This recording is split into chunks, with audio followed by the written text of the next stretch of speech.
We have one more speaker, and then I'm going to close this out and say a few words for this event today. I'd like to invite John Faulkner up. He's a libertarian candidate. I would say you got to give it to these libertarian guys. You know, year after year, they just never quit, and I fully support that. I fully support that because we all make up America, and we all have a voice here, and that's what we have to remember is that our voice is really, that's the end all. That's the end game for everything that happens in this country, is our voice. And as long as we never lose our voice, and we never lose this First Amendment, even if we have to pay for it, we will have this country. You got it, Mark. All right, here you go, John.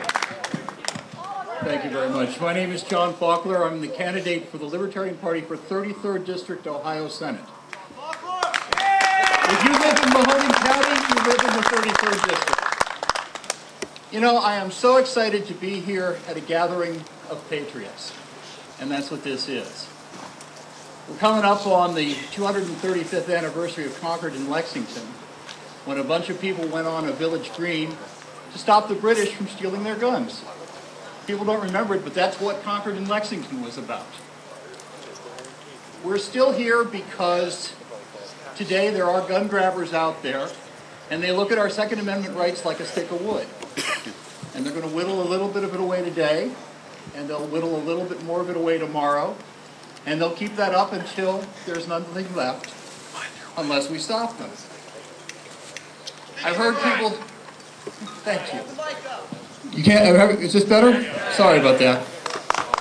I've heard people talk about concealed carry today, and it's a very important issue, and it's indivisible with the issue that we're talking about here today.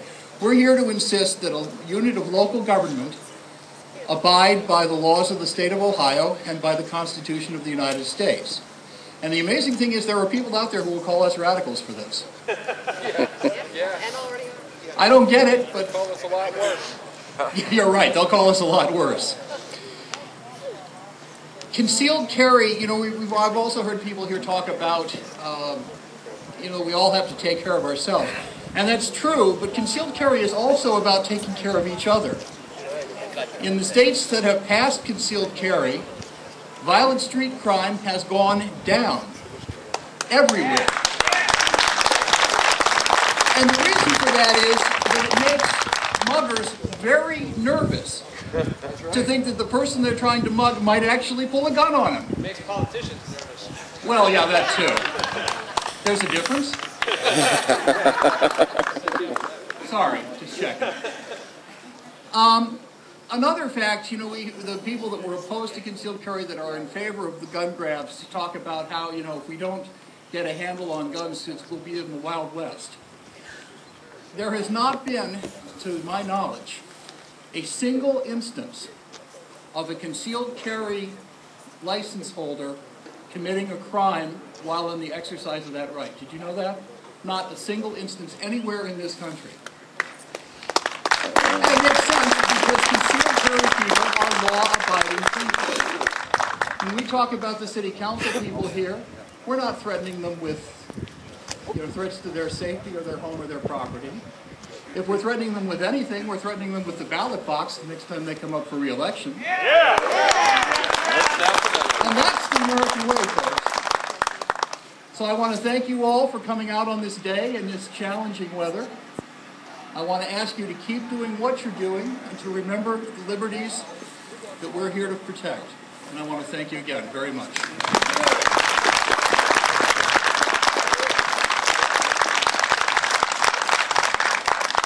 All right, thank you, John.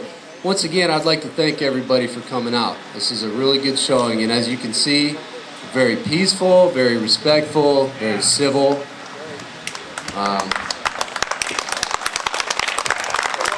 And as he said, we're here to let you know that that ballot box still exists. And also, I would like to say, too, that I am the president of the Young Americans for Liberty at Youngstown State University. Yeah.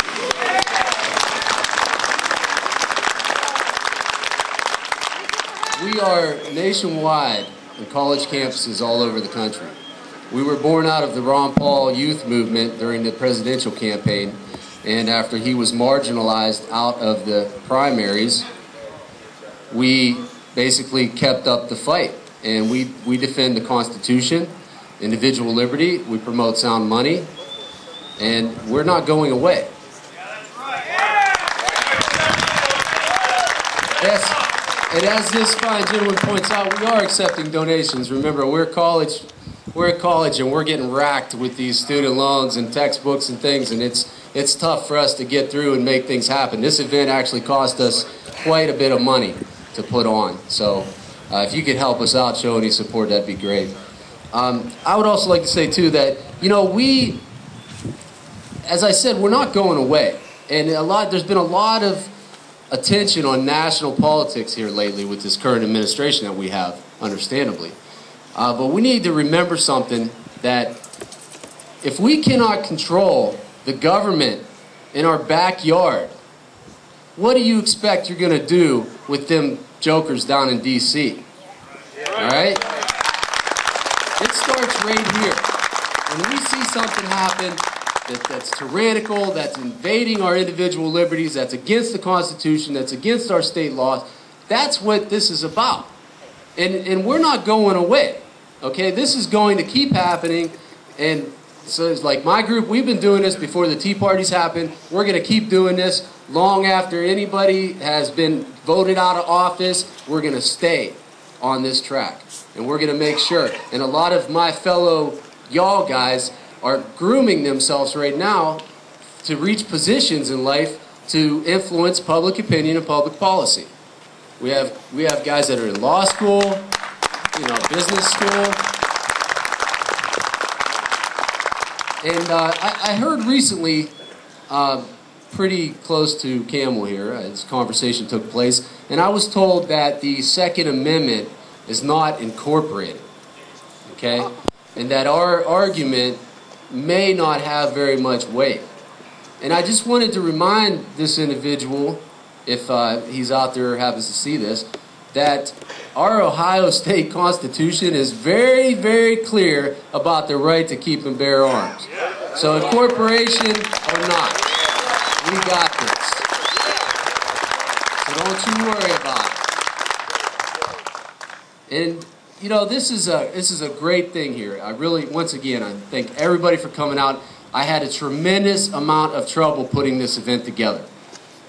This past week has been horrible for me. And if there was any logistical problems, I would like to apologize, but not on my behalf. I'll apologize on behalf of Campbell City government for creating it.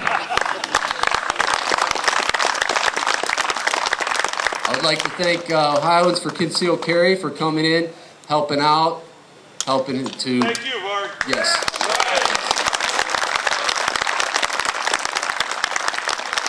And I'd like to thank all of our speakers that took their time to stand up here and help us bolster support for each other, let us know that we are all together. We're going to keep doing this. If it happens somewhere else in Ohio, we'll be there too. We're not going to go away. And we want the city of Campbell to do the right thing this week, go in and repeal that ordinance.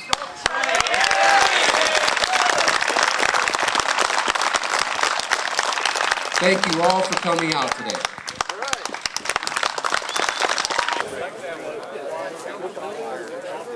Not much there to see. Well, it didn't take long to walk around there. There's nice sidewalks.